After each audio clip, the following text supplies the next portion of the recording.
Hey, what's up, everybody? Welcome to another episode of Breaking the Fourth Wall. Today is I believe it's the 7th of September. I'm losing track of days here. My name is Chris Wild. I'll be your host for the day because nobody else wants the job. Today is a very special day because for joining me for the panel, as always, is Mr. Brian Hayden. Brian, how you doing today? All right, how's everybody else doing? We seem to be doing pretty good. We are also joined by CEO of America's Wrestling Fundraisers, also former manager of Youth Gone Wild, also the creator behind what was considered our parent company of America's Pop Culture Magazine. Ladies and gentlemen, Mr. DC Laurie finally graces the panel. DC, how you doing today? I am good. How are you guys? I didn't realize I had such a busy life with all those credits you just gave me. Hey, we give the credit where it's due, man. If you ever watch the podcast videos up on YouTube, you see at the end of the video, I actually put up the advertisement about America's pop culture. Sometimes I do something for Top Rope Radio, but I figure until Linder actually promotes us, the hell with him. Um, Poor John. and of course, uh, and of course, I promote WKKH TV, which is the affiliate that actually puts out our stuff. So. Yes. And there's actually, because AV and I, as well as both you and Brian, we all actually go back quite a ways together, both as friends and professionals, because if it wasn't for AV, there wouldn't have been an America's Wrestling Fundraisers for me to having the wrestling promotion. And we're all on the same sister station of WKKH TV, as you mentioned. Correct. And even when we were all at Docs, who was usually the producer? Well, when it was a good show, AV. Oh, God forbid when it was a good show, back when we were at Doc. I'm not going to pick. We love you, Doc, if you're listening. And just so Doc doesn't take this the wrong way in case he listens, I don't mean the card. I mean the actual production. Okay? I know. Because as the director, there's only so much video editing that I can do to make something look good if we don't have a good producer. So when AV and I were actually producing Docs at when it was just EWF, you could always, and I've had people tell me this, so, I don't mind being a spokesman for a moment, or having a spokesman. I can tell you that people used to tell me they could always tell when Dave and I, Dave being AV for those who don't know, produced one of Doc's shows versus when somebody else did, because the quality when we did it was better. And that just gives, our listeners an idea of how talented Dave Virgilio is, and it's funny because I've known him for so long, I still forget that he's not 17 anymore. I kind of do the same thing with Brian here because I don't know if you guys saw, but somebody that means quite a lot to me, besides you two, Matt Tremont gave me a very nice shout out today. Me and Steve Deacon Frost Morgan. He happened to be in Seaside Heights. I don't think he said why, but and he took a picture of the American Legion post, and it says on his Facebook comment that we gave Matt his first match, and that was 10 years ago. And when I saw that was 10 years ago, I'm like, oh my God, where does the time go? That, I swear, that seems like it was just yesterday. Well, think about it, DC. The last time YGW. Am I talking to myself? No, you're. Yeah. Oh, okay. Just let me know. Well, you think about it. The last time YGW was seen as a full unit. Him because I just got done saying to him, because he's been, I don't know if anybody knows about him, but he's been talking about hanging him up, not soon, but for health reasons. And I told him, I said, well, before you retire, said that the Jersey Outlaws have to go at least one time before you say it's over. And what do you say to that? He kind of chuckled, but he didn't turn it down either. Okay. I don't even think you guys remember the Jersey Outlaws. That's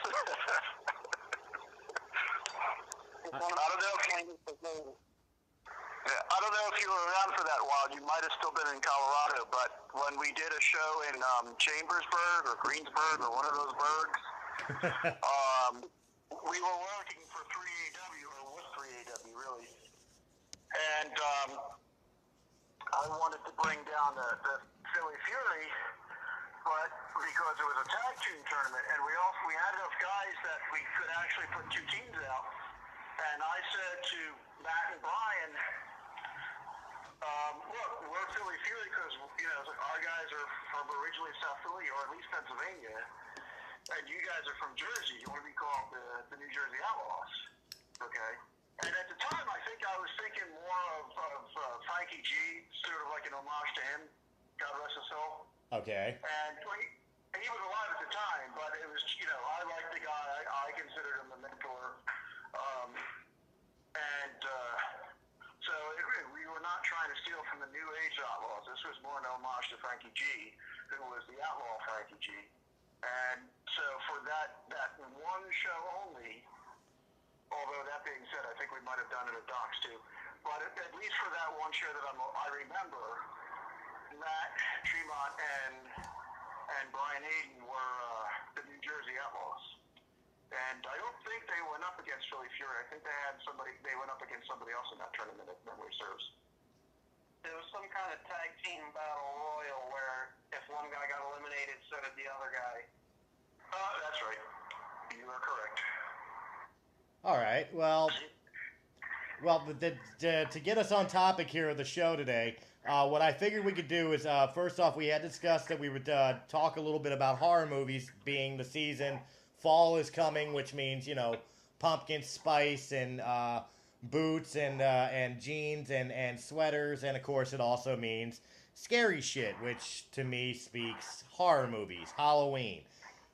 But before we get into that conversation, we did just get done having a conversation before we started recording about, America's pop culture and how, as you put it, it's kind of like the flagship or the Avengers, as you stated it, of what we do within kind of WKKH TV. With all respect to Brian, to David, of course, to AV. It got me thinking. I wanted to do this on air as a proposal. One of the major inspirations behind at least my contribution to pop culture, as well as doing Breaking the Fourth Wall, has been Collider. Collider Studios is another pop culture type studio that does a whole bunch of different shows. Okay, from Jedi Council to movie talk to many, many different things. That was kind of the idea behind when pop culture was first starting out, why I was like, I want to be able to offshoot a audio-only podcast, which really would be, even though we're kind of doing more adult-oriented conversations, it would be specifically meant to promote the big show, which is the live show for PCM, on Saturdays, which right now is technically on a hiatus. It will be back. Some technical difficulties. We're getting it all worked out. So, folks, please, stay tuned and enjoy Breaking the Fourth Wall until they come back. But it got me thinking. Well, there you go. But it got me thinking, and this is something I want, since you are basically the godfather of this whole entire project, including Fourth Wall here. I wanted to run by you something that popped into my head, but I wanted to do it on air to get your opinion of it, because, we're breaking the fourth wall. Let the people know what we talk about. What if America's Pop Culture Magazine and WKKH, instead of it being its own separate show, it is pretty much everything. and we start giving the separate shows its own space. Like right now, not to throw any situations under the bus. Okay, but right now DC is in a situation where he's really kind of he's taking care of his family right now. I'm not going to go into detail. People who know him know it. People who don't know him don't need to know it. But he's in a situation right now where he's kind of more of a needs to be more of a homebody for his family, which is completely understandable. But as like we do with Breaking the Fourth Wall here, with this podcast, we don't have to leave the comforts of our own home. Everybody is where they are when we do this. We don't have to get together and sit in front of a round table or whatever else. The idea I like the round table. I like the round table too, but the idea I just had is we could keep America's Pop Culture as the name. America's Pop Culture presents Breaking the Fourth Wall. America's Pop Culture presents, and forgive me, John, if you're listening, I'm just using your promotion as an example here. Another show would be like America's Pop Culture presents Top Rope Radio. And for you to be able to continue to do what you do, even though we can't go in the studio for the live show, why not pick a night where like you were saying, Tuesday nights used to be dinner and a show. And again, you can't really go out and do that anymore due to circumstances that you're taking care of right now. But I'd be willing to set up, just like we do for Breaking the Fourth Wall, to record a podcast, and maybe you could do In Our Opinion on Tuesday nights, and we could have a round table of your choosing, sitting around talking about the same shit we would have done on America's Pop Culture anyway, and I just recorded the way we do it now as an audio format. What would you think of that? Hold on. I have a customer, so I will tell you in 2 seconds. Okay. Well, while he's checking out on the customer, Brian, what do you think of the idea? I don't have a problem with it. If you're going in that direction, Would that be something you would be interested in being a part of? absolutely. And what do you think of really the America's Pop Culture brand becoming kind of the not just the flagship show, but kind of the brand's name, where all of us are just an offshoot of this, where we would all be America's Pop Culture magazine, just we would be different chapters of that magazine. That's perfectly fine. All right. So, is there anything you would elaborate, like anything you would give an idea to? Not at this time. I'd have to think about it being the first I'm hearing. Well, again, it's something that popped into my head while we were having that conversation right before we started talking. So, basically, the idea is basically 13 minutes old right now. So, yeah, and that I wanted to do it on air because of two reasons. One, I wanted to be able to, like I said, the show's Breaking the Fourth Wall. We want to present to our listeners, to our fan bases, we kind of do this shit on the fly. It's not like we run by a script or anything of that nature. We do what we do on the fly, but I wanted to open up the world of our entertainment projections. Yes, sir. I'm sorry to interrupt you, but I actually have a customer, so I'm going to have to call you back. All right, Is yeah. that possible? Yeah, hopefully I'll be able to get you through. If not, what I'll have to do is just, re-conference call everybody, but that's fine. Okay. So we'll hold off on this conversation till you come back and we'll get into horror, okay? All right. All right. Bye. Bye. All right, so as DC is unfortunately leaving us for the moment, it will be just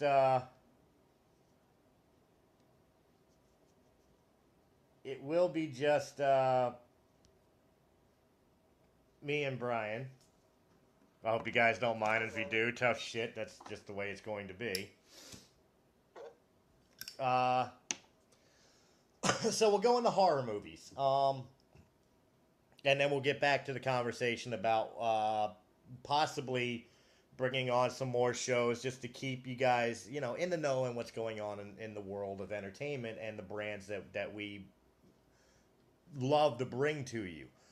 Um, but on to horror movies. I was thinking about this during the day because, again, I realized when I went to work this morning and I'm seeing parents standing out front of the apartment complex I work for, waiting with their kids for the school bus, that we're coming to the time of, the changing seasons. And of course, we mostly associate the changing seasons with either football season and Halloween.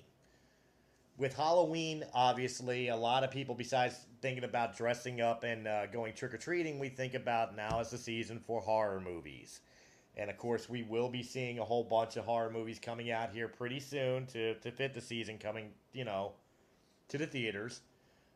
But it got me thinking about, like, what would be our top picks of horror movies? And, what do we consider a good horror to not a good horror? And stuff of that nature. So, what I'm presenting to you, Bry, first off, are you a horror movie fan? Depending on what genre, but yes. Okay, well, I was going to say, it doesn't matter what genre. It could be, the horror thrillers like the Silence of the Lambs series or Seven. Or it could be the hacker slashers like the Friday the 13th or Nightmare on Elm Street. Could be the one-off B-rates like The Blob or Killer Clowns from Outer Space. Just horror in general has always been kind of like that subgenre of movie that there's usually something for everybody. Whether it's a gory mess like Seven, or if it's more of a psychological horror, as like I said, perfect example would be Seven. And I mean, horror stretches back all the way to the days of like Bela Lugosi playing Dracula, and where it was really considered scary, where Dracula be coming up on the fair maiden, ready to bite her neck, pulling his cape up, and then the camera would cut to a full moon shot, and all you hear is the girl scream, but you never actually see the attack. And I guess some people would actually argue that was scarier than actually seeing the gore fest that we've gotten accustomed to in movies nowadays. How do you feel on that? Let's start off with that. How do you feel with that? Do you think it's scarier to see it or to leave it to the imagination?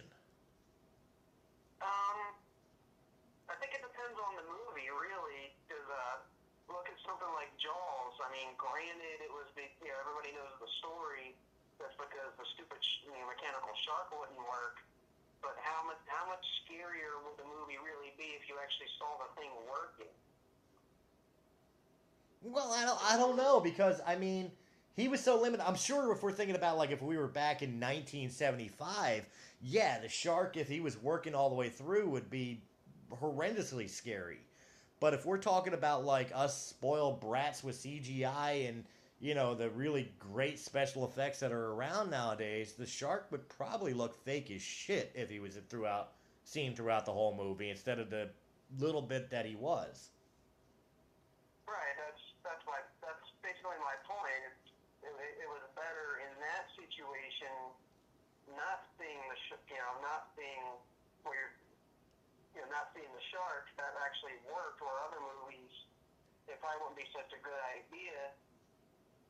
I mean, let's say like a zombie movie. Would that be scary if you didn't see the zombies? Obviously not. Well, no, we're not talking about like you don't see the actual monster, but you don't see when the monster attacks. Like again, we're talking about back into the 30s to the like 50s, for the sake of argument, where you had the era of like Bela Lugosi's Dracula, or Creature from the Black Lagoon, or the Mummy, or even like you just said with zombies, like Night of the Living Dead. You never actually saw them biting into their victims or ripping them apart and tearing flesh. You saw them approaching the people in the corner screaming, and right when they're about to grab them, that's when it would cut scene. You know what I mean? Right. I personally, I think the more is too much like you said, I love zombie movies. They're like my guilty pleasure. But seeing all the gore and all, it just gets to the point where you're like, okay, I've seen it. Now I'm kind of like over it. I mean, of course, we're talking about, as far as gore for the sake of gore when it comes to zombie movies or zombies in general, we're of course talking about, The Walking Dead. How do you feel about The Walking Dead? I really I always liked the comic, but nowadays there's just way too much drama. So it's like it's like as the zombie world turns now, it's a bit more. It's kind of funny because I kind of made that same reference talking about Walking Dead spinoff, Fear the Walking Dead. At least with the original Walking Dead, TV show, they are at least trying to keep it in context at times with the comic book. I don't know where the hell Fear the Walking Dead came from, but it really is like Dallas with zombies. I mean, all that really is just to fill the gap while they're filming the next season of the real show. Well, that's fair enough. That's how I see the show anyway. Especially getting to the beginning of the show, the first couple episodes just drug on. Oh man. Well, can we get to the zombies, please? Well, one of the things I actually liked about Fear the Walking Dead, at least the first season, and it is starting to pick up in this season, but the one thing I did like about Fear the Walking Dead is it kind of gave you more of an insight of when the zombie apocalypse started. Even though it's still not answering on how or why it started, it is kind of at least giving that impression of like how suddenly that world changed. And that aspect I appreciate, but actually getting there is just drug on, and then there's some characters you're not supposed to like that I couldn't help but like, or things they did. Like in the very beginning, when the first zombie started to show up, when the old barber, when he grabbed his gun and shot that first zombie, I was like, thank you. They're trying to put it across like he was bad for what he did because he just grabbed a gun and shot somebody, but I'm like, no, obviously there's something wrong. He should have shot that idiot. Well, see, I think part of the problem, and correct me if I'm wrong here, I think with Fear the Walking Dead is suffering from two things. And this is just my personal opinion. I mean, the writing is kind of slower, but I think as a fan looking at it, it suffers from, number one, we have The Walking Dead. We've already got 6 seasons of being in this apocalypse-filled world to all of a sudden we're getting a brand new story that's technically a prequel somewhere else. But we already kind of know what's going to happen. I think that's problem number 1 with Fear the Walking Dead. I think problem number 2 is they really didn't give us characters to give a shit about. Like with the regular Walking Dead, we're all invested in Rick and in Carl and in Michonne and in Daryl, and the Glenn and the like. But in this show, it's like, do we have anybody we really give two shits about? Is there anybody that if they kill on this on Fear the Walking Dead that we would be upset about, or you would see memes popping up on Facebook like "kill him and we riot," the way you see with like Glenn and with like Daryl,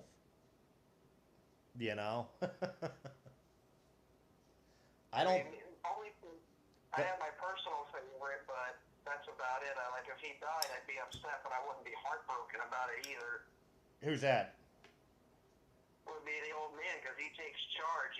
Like I said, everybody's staring at a zombie about to eat everybody. He just grabbed a gun and said, "Boom!" I'm like, "You're my hero." I think the only one I actually have kind of gained a little bit of affection for, as far as like the characters of Fear the Walking Dead, I think I've got to give it to Nick, the junkie. Really? I find him annoying. I found him annoying in season one, but in season two, he's really kind of coming into his own, and it's almost like he's almost getting like the same transformation that you kind of got from Rick. Because when Rick first started out in the first couple seasons, he didn't know what the fuck he was doing. You know, it wasn't really until he was dealing with the governor that really converted him into a survival of this type of world. I think, even though it's a little faster, I think Nick is kind of taking that same aspect, especially because in season two, they're not so much concentrating on the fact that he's a recovering meth addict or whatever else. They're more concentrating on the fact that out of all of them, he's the one that seems to be keeping his head and doing what needs to be done to survive. Yeah, at least that's my impression of it. But as far as like the group of people that are around, he's really the only one I give two shits about. Not like you said, not enough to, oh my god, they kill him, I'm done with the show or whatever. But enough so that I'd be more upset to see him die than pretty much anybody else in the cast. Right. You know, you say he's annoying. One of the most annoying characters, the two most annoying characters I thought on the show was the one son Chris, you know, the stepson or the Travis's son. He was annoying as shit, and so was Nick's sister. I can't remember her name.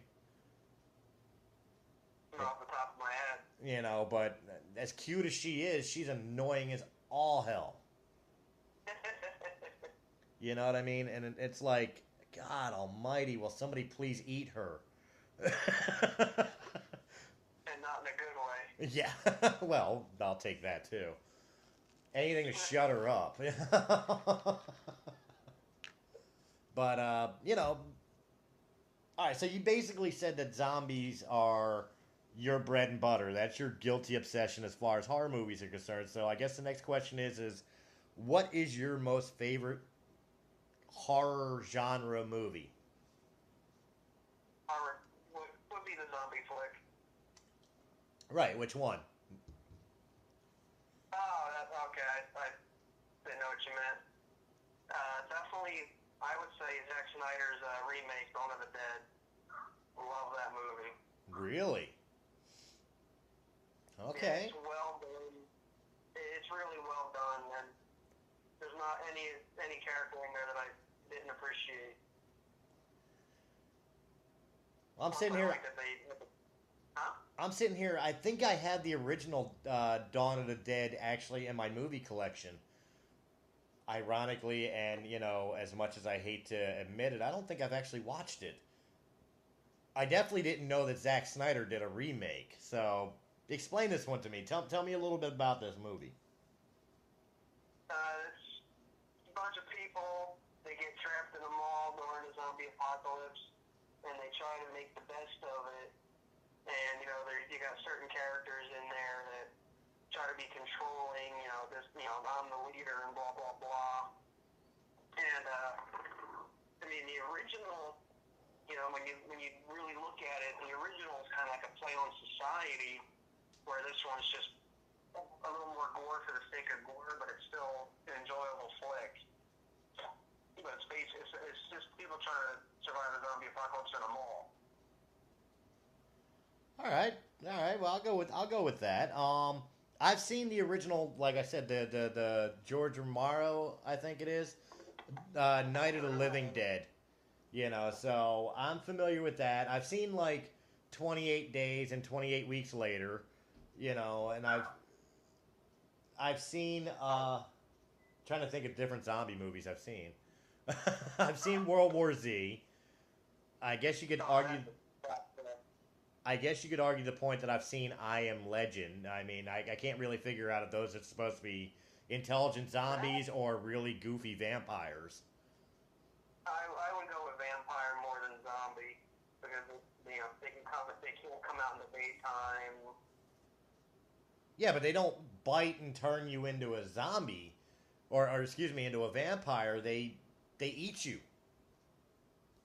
Right, that's what I'm saying. So I wouldn't say zombie at all. All right. So I you know, again, I can't really put my finger on it. Of course, I've seen the Resident Evils. I liked the first one. I've seen the rest of them. I liked the first one. Didn't follow the video game at all, but I liked the first one. My favorite out of the whole I don't want to say, would probably be the second one. I really like the second one, believe it or not. I liked it up until Nemesis. Nemesis. First off, I hated Nemesis in the video game. You know, you couldn't beat the goddamn thing. But as much as the zombies looked good, as much as the lickers looked good, Nemesis looked like a guy in a rubber suit. For such a high budget movie with all these special effects, they could have made Nemesis look so much better. I think for... Sorry, go ahead. You could say he was accurate, though. At least his lines, he didn't flub those. Yeah, I'll go that far. I mean, out of all of it, he was the one that kind of looked like he came from the video game, as fake looking as he was. That's what I'm saying. That's when they really started to introduce characters like Joe Valentine, Carlos Oliveira. So you actually got to see Resident Evil characters, not just people that they just made up for the sake of making them up. Well, that's fair. I think style wise, like I said, I think the first movie was the one I liked the most. But if I got to choose one that stylized actually felt like it was a zombie apocalypse, I'd have to give it to the third one, where you had that desert feel and you're running out of resources and, you know, there's zombies everywhere. You know, that was really the one that may not have felt like a Resident Evil type movie, but kind of felt more on the lines of an actual zombie apocalypse movie from that franchise. You know, but then they lost me come 4 and 5 because all of a sudden it's like, oh, the world's rebuilt. How the hell do you go from a deserted planet with nothing left to you still have pockets of humanity living in cities that are walled off and, you know, blah, blah, blah. Wait, what the hell's going on here? You know? I'm confused. I don't understand what's going on anymore. Yeah. And it doesn't help that everybody's incompetent but Alice. Yeah, pretty much, yeah. Like, I mean, she doesn't have to do everything. There are other characters. You know, you don't have to bring these other characters in just for the sake of it. They can actually do stuff. Well, if memory serves correctly, Alice is infected with the T-virus in the movie. You know, and I've got all the movies, and I know the final chapter of it is supposed to come out, I think, this year. I've got all the movies, and if I remember correctly, she's infected with the T-virus that after the first movie, when they captured her and shit, they infected her with it, and somehow, some way, the mutation took differently. She didn't turn into a zombie. Instead, she became like this super creature. You know what I mean? Yeah. That's why in the second movie they wanted her to go against Nemesis to see what was the better design, or for lack of a better term. Yeah, which was the better weapon. But if I were the writers, especially with the character of Alice, I would have, even though she mutated differently with the zombies, with the zombie virus, the T virus, I think I would had her slowly turning, and at some point have her lose the battle with the virus and make her the new antagonist to, like you said, maybe some actual Resident Evil characters like Leon from Resident Evil 2, which I think they did introduce in like the 5th movie. The latest movie, yeah. Or Chris, which I know they introduced. I forget which movie it was, but it was the actor from Prison Break that played him. Yeah, it was the one right before. Right. You know, and make one of those characters who are most beloved by the video game franchise Resident Evil fans take on the now Queen of the Zombies, Alice. It's an interesting way to look at it, yeah. That's the I way. mean, That's the way I would have written it, but I mean, you know, who am I? I'm a maintenance guy for an apartment complex. I'm not a writer in Hollywood. well, that and you would be trying to make the movie be like the series, and that's obviously not what they're going for. So. Well, I mean, we could do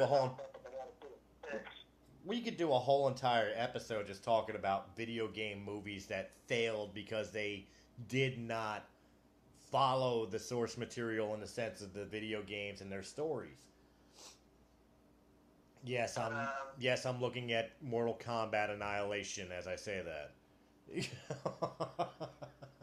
actually enjoy it. As bad as it is, I enjoy it. I think pretty much that's the reason why, because of it being so bad.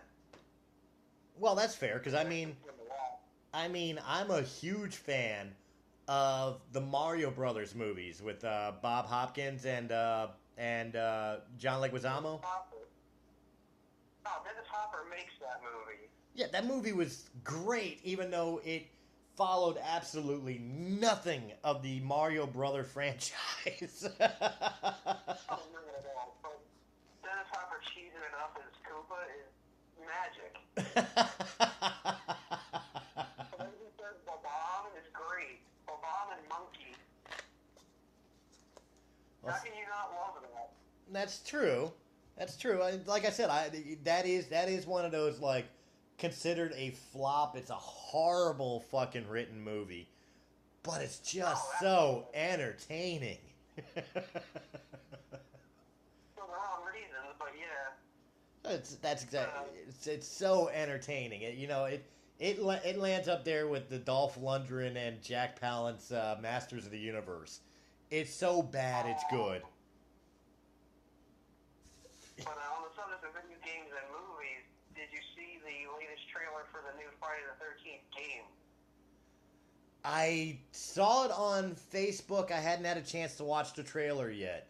I saw like a picture of Jason spearing somebody and lifting them up, and they're twitching or whatever because it was like a GIF file or something. And I thought, there's even more bludgeoning and stuff going on. You have to see the trailer. This game looks like it's going to be brutal. yeah, but you know what? I remember the original Friday the 13th game on the 8-bit Nintendo with the unbeatable freaking Jason. No, thank you. The only game I ever owned that I could not, no matter what, I could not beat. Because if you found Jason, you're fucked. Oh, yeah.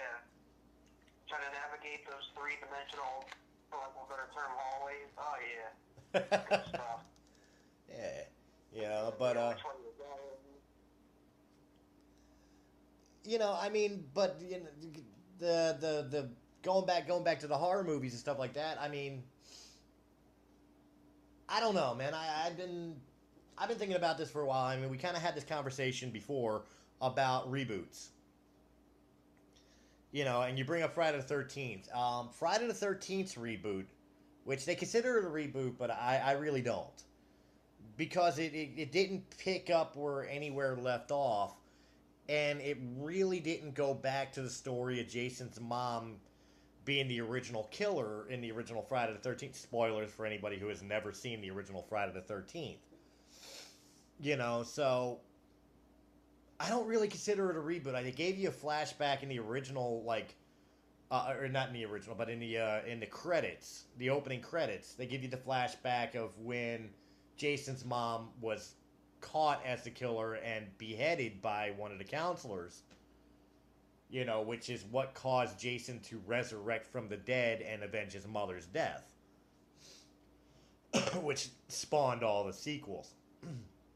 But the way they did that particular reboot, I don't look at it as a reboot, and I actually look at it as a lot better than majority of the sequels that Friday the 13th had pretty much after 7.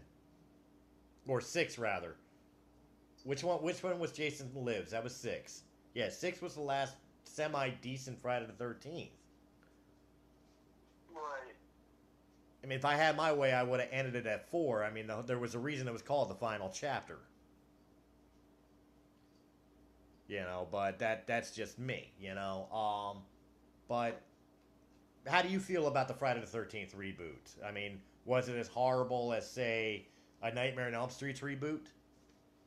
Or would you say that was something that definitely kind of brought life back to a failing franchise? And I say failing because Friday the 13th Part 8, Jason Takes Manhattan, or Jason 10, or Jason X, rather.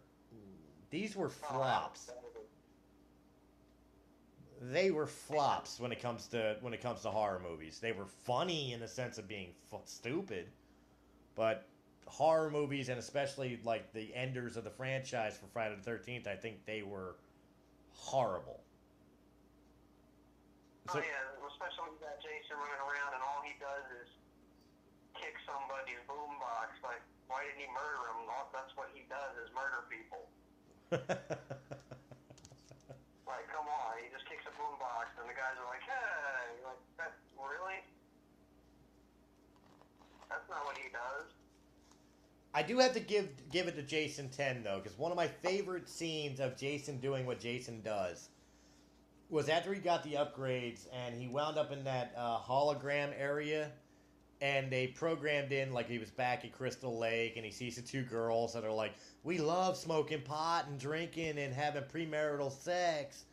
And then, then they cut back to the scene, and he's got both of them in sleeping bags. He's beating one with the other. That to me was a funny Jason moment, you know? That's about the only redeemable quality I can give Jason 10. Oh, yeah. Yeah, I mean, A, it's something that he does, and B, everybody knows the backstory to the original death scene with that, where the actor was legitimately frustrated because he had to lift the heavy body bag. So it's funny on multiple reasons. Oh, yeah. That was still Kane Hodder was the actor playing Jason, I think, at that point. I think that was the last one he did. Because it wasn't him in Freddy vs. Jason.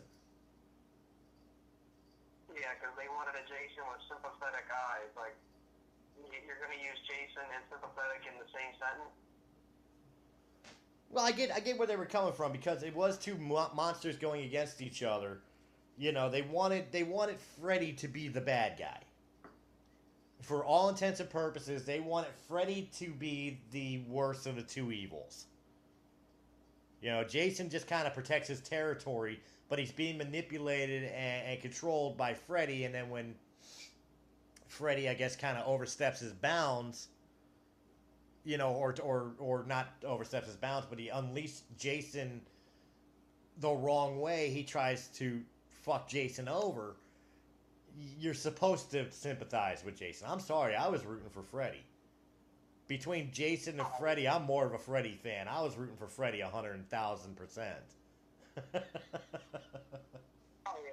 Those movies are awesome movies. I really wasn't rooting for either one per se, but if I had to say who I want to win, it would be Freddy. Well, it's kind of along the same lines as like the Aliens versus Predator movies. I'm sorry, I hated the Predator movies.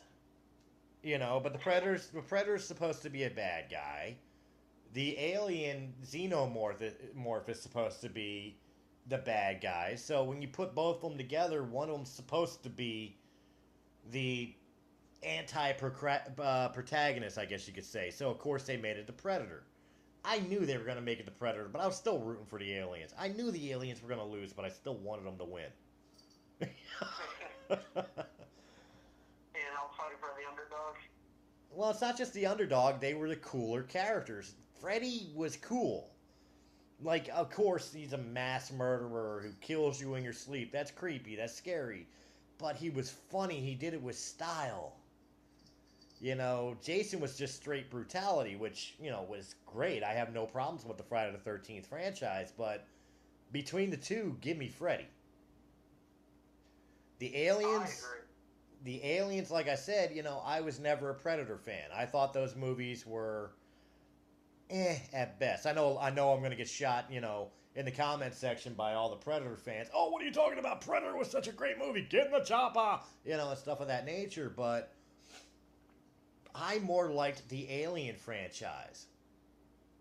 I always thought the Xenomorph, one of my all-time favorite movies in the sci-fi horror genre was the second Alien movie, Aliens. And when you finally got to see the Queen and really the hive mentality of the alien species, that was awesome to me.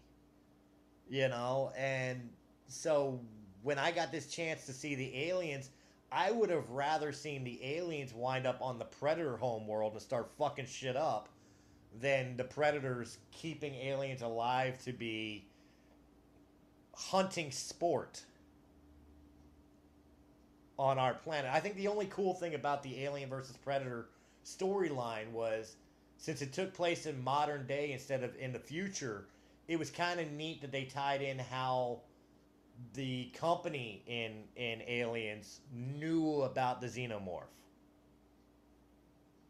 because of the events that happened in Alien versus Predator. That Weyland Yutani already knew about it back in our time, long before we ever really, quote-unquote, discovered the alien in the first Alien movie. That was about the only thing I found cool about the Alien Predator 2 movies. Again, I'm going to get shot because a lot of people, even though they hated the second AVP movie, they did like the Pred Alien.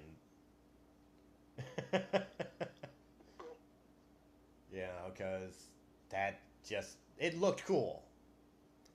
But it served the same purpose as, like, in Alien Resurrection, where the half human, half alien hybrid that was born, instead of chest bursted, it was just born.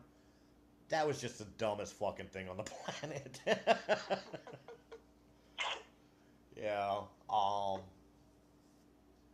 I don't know, I'm not that picky when it comes to horror movies, but I am. Give me a good story and give me at least one jump scare. One. Jump scare. One good scare that I didn't see coming. That's the main thing. That's one thing that they've been doing a lot lately that's getting kind of old. What's that? You're sitting there watching the movie, either at home or in the movie theater, going, "Here it comes, here it comes." Well, a lot of. And boom, jump scare. I think that's part of the problem. Like, there, two things that are part of the problem is, one, the movies have been dumbed down. I mean, ever since the Scream movies, and yes, as much as I love Wes Craven for bringing me A Nightmare on Elm Street, fuck you for Scream. Because that was the birth of the teen-driven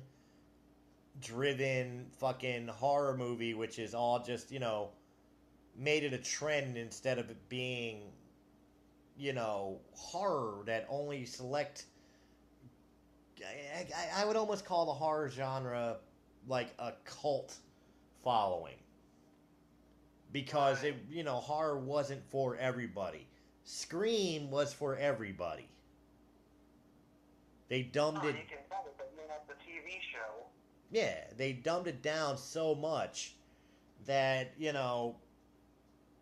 it was boring. I mean, I get a kick out of them using the rules of the horror movie, and then when you really think about it, it's like, God, those rules are right. They really are how horror genre follows. The don't drink, don't have sex, don't do drugs.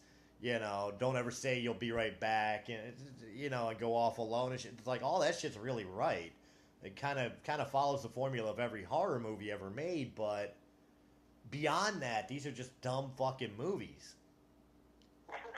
And then when you tack that on, and then the slew of fucking shit movies have followed, like I Know What You Did Last Summer. I think it made the horror movie genre predictable, dumbed down and predictable. That you can't really have a good... Tell me the last horror movie that gave you a good, I didn't see that coming jump scare.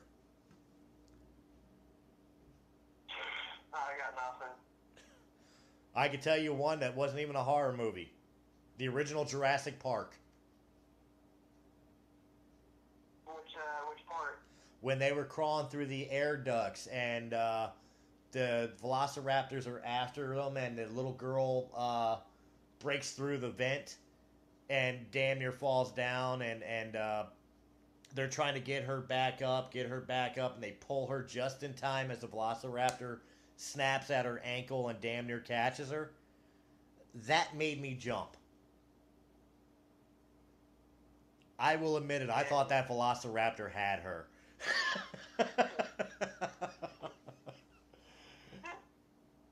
As stupid as it is, it was a movie that wasn't even intended to give me a jump scare. Was like the last movie that gave me a jump scare. Well, that brings me back to the Pee-wee's Big Adventure. When I was a kid, I hated that large and large section. When I was a kid, that terrified me the first time I saw that, because that was just out of nowhere. Yeah, it was. It really was. Well, it's kind of funny because, you know, we're talking about like a kid and the first thing that really kind of like scared the living shit out of you as a kid. Like, of course, like every other kid, I would hurry up and turn off the light and then jump from like my doorway to the bed so that way the monsters under the bed couldn't get me. You know, and stuff like that. For some reason, I'm thinking my blankets would protect me. You know, but I remember I was about 5-6 years old when I first saw the movie Jaws.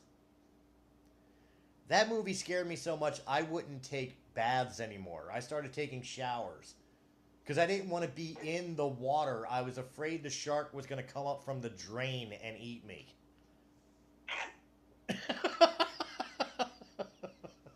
I was a kid, but I mean, it put the fear of God in me for the longest time of being in too deep of water. Because the shark might come. Oh, I still get nervous going to the beach. Oh yeah, I mean that's reality, but I'm talking about a bathtub.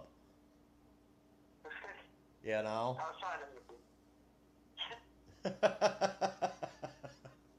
But yeah, I mean the long and the short of it is that, you know, horror that's what it's supposed to be, is that, to me at least anyway, it's supposed to live in reality but be a fantasy. You know what I mean? If that makes sense.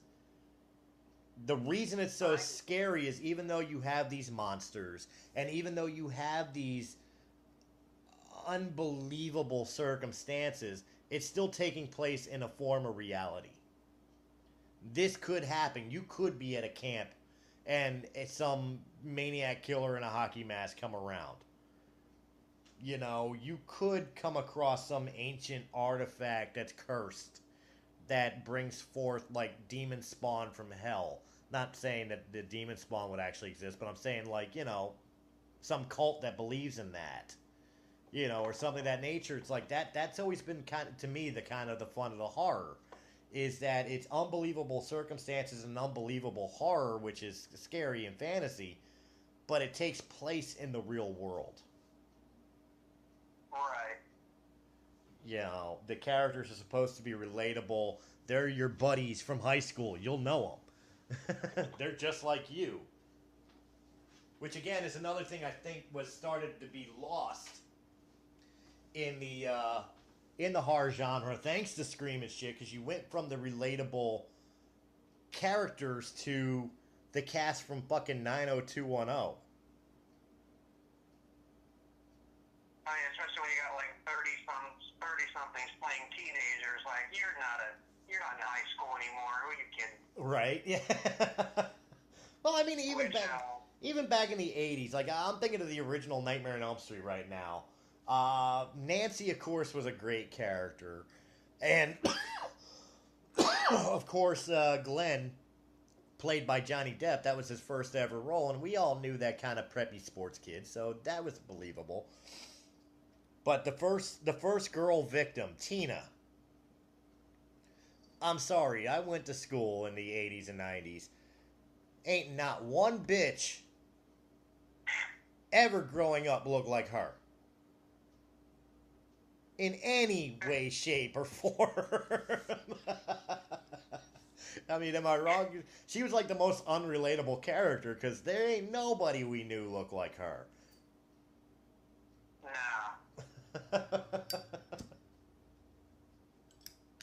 And then the remake was even worse because, you know, when they recreated that scene, the girl they used for her, I mean, fake tits and everything. It's like, what teenage girl got breast implants?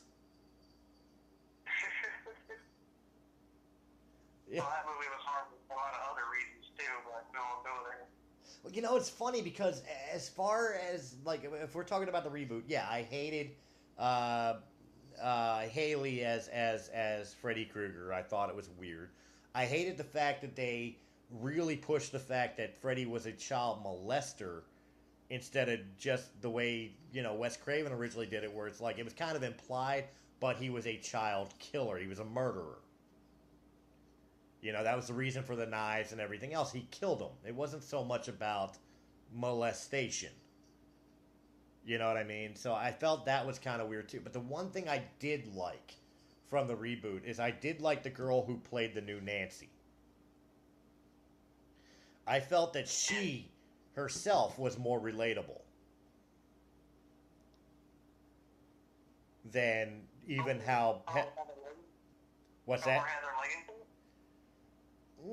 I think maybe it's because of the fact that it was a more updated character. I mean, Heather was great in what she did with the Nightmare on Elm Street series, with the first movie and the third movie that she was in.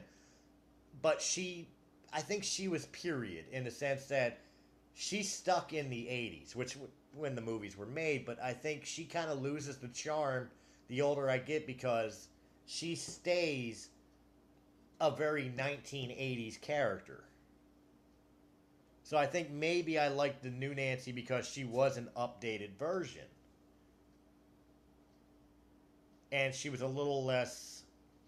I also think because she was a little less, you know, oh my God, what am I going to do? Oh mommy, oh daddy type deal. And she actually kind of did take a take charge kind of stance, which the original Nightmare on Elm Street, she really didn't do until after everybody else under the sun was fucking dead and she was trapped in the house with nowhere else to go, is when she finally decided, well, I'm gonna fucking read a book about booby traps and bring Freddy back to the real world through my dreams and then face him that way. You know what I mean? I think she was... I think the reboot Nancy was a little bit more believable of a human being in that situation. Again, I'm not taking away from Heather Langenkamp's role and how she did it in the originals. I loved it, of course. But as far as the character itself, I think she was more relatable in the reboot. What do you think? I still like that they tried to push her, like in the original movie, you know, how they made, you know, it seem like she was going to be the lead, and it wound up being Nancy. They still did that in the remake, which I thought was really stupid. Okay. So we all know it's going to be Nancy. Okay. Well, But to answer your question, I still prefer the original Nancy. to answer my question, what? You still prefer the original Nancy? Yeah, you said which one more relatable. Oh, okay. And you think the original Nancy was more relatable? To me, yeah. Okay. Well, again, I mean, this show isn't made, you know, to be we're some sort of movie critics and our word is law. You know, none of us do that shit. I could be wrong. You could be wrong. We could both be right. It's a matter of opinion. We're not basing any of this on fact. But I do see that we're starting to run out of time, and I definitely want to continue this conversation, especially when we get DC and Mike Thorne back into this. So, you know, do you have anything you want to add in before we cut this one? No, not at all. All right. Well, then, this is Chris Wild with Brian Hayden. We want to thank you very much for listening. Hope you enjoyed this show. Make sure you like, share, comment, and, of course, subscribe. and catch us next week. And maybe next week we'll continue this conversation.